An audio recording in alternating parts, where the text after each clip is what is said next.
This is a true life story of a man who returned from America, only to be locked away by his family until he suffered a stroke. In a quiet village of southeastern Nigeria, a father who survived war and built a life across the ocean returns home, only to find that those he trusted most have turned against him. Hidden, forgotten, and broken, he cries silently for the daughter who loves him from afar. This is the story of Paulo Correa and Lovett, a tale of betrayal, heartbreak, and a daughter's unwavering love that defies distance and despair. Paulo Correa was born in the quiet village of Amagba, where palm trees swayed gently and evenings smelled of firewood and roasted maize. As a boy, he laughed loudly and worked hard beside his father on their small farm. But the Civil War changed everything.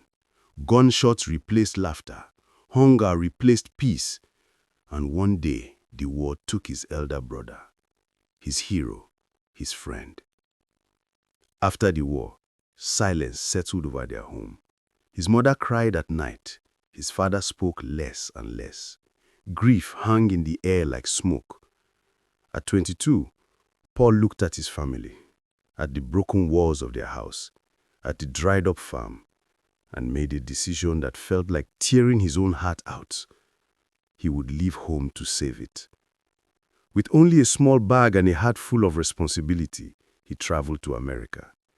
He did not know what waited for him there. He only knew he must survive. America was nothing like the stories. No gold on the streets, no magic in the air, only cold nights, heavy doors, strange accents, loneliness. Paul cleaned supermarket floors, pushing a mop until his back ached. He carried crates in freezing warehouses. He worked double shifts and slept in a tiny, noisy apartment with 4 other immigrants. People mocked his accent, corrected his English with a sneer, and sometimes called him names that cut deeper than knives. But every morning, he rose again. Slowly, he learned how to operate machines in a factory. He became skilled, so skilled that even supervisors relied on him. And with time, respect replaced mockery. He met a kind woman. They married. Then came a baby girl, Lovett.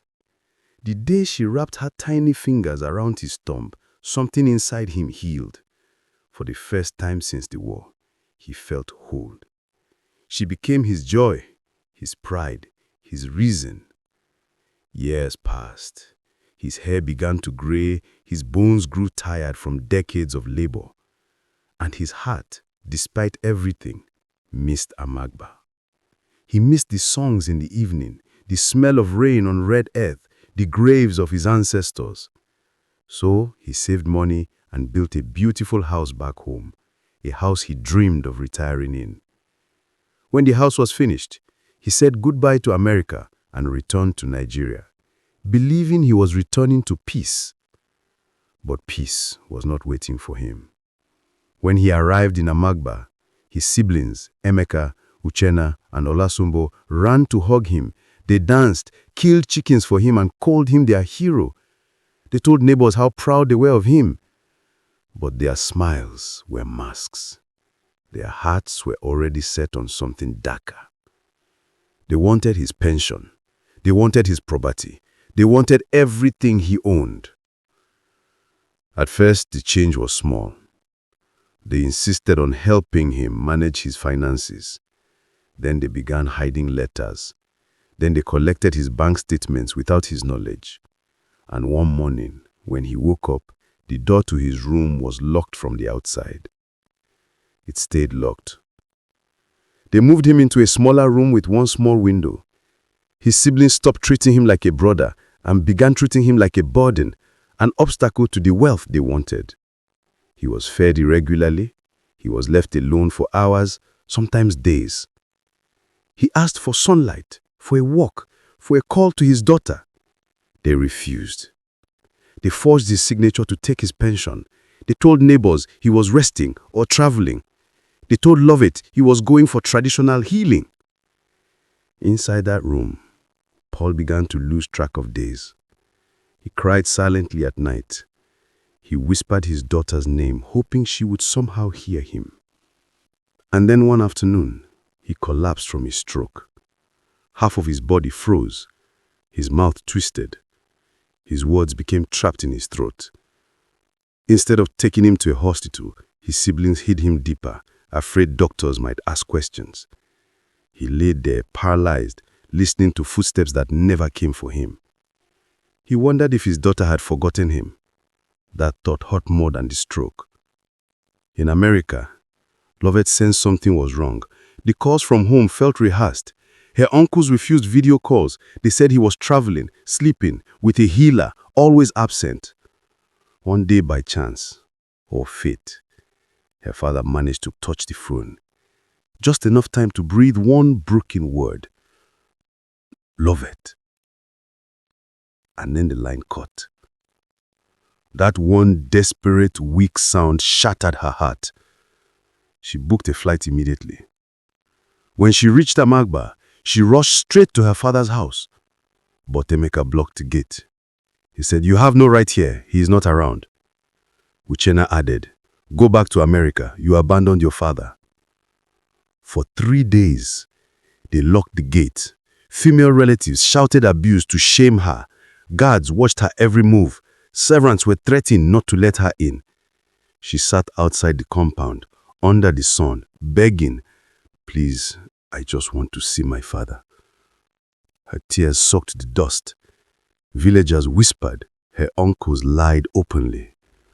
But she refused to leave. On the 4th day, a group of young men arrived, boys who once admired his father for his kindness. Chidioke, their leader, stepped forward. "A good man built this house. His daughter will enter it." They pushed the gate open. Her uncle shouted, threatened, cursed, but the youth stood firm. And then at last, they led her to the small, dark room. Lovett opened the door, and her scream filled the whole compound. Her father was lying on a thin mat, his body wasted, his skin dry, his clothes dirty. Flies buzzed around him. His once strong arms were now stick-like. His eyes were half open, empty. He looked like someone who had been abandoned by the world. She dropped beside him, trembling. Papa, I'm here. I'm so sorry. I didn't know. You thought I left you, but I didn't. I'm here now." A tear rolled down the corner of his eye.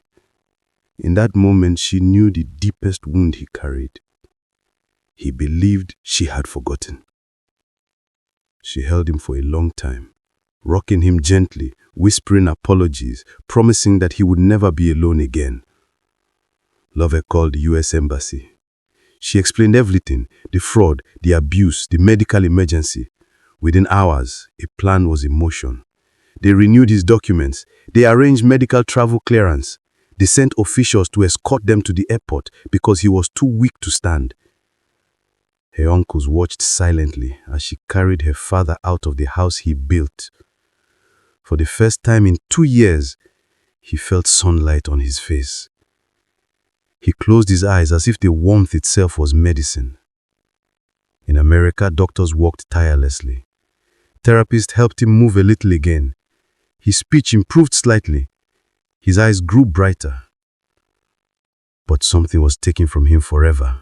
The quiet, confident strength he carried for decades. The loneliness, the fear, the betrayal, they left scars no doctor could heal. Lovett visited him every day.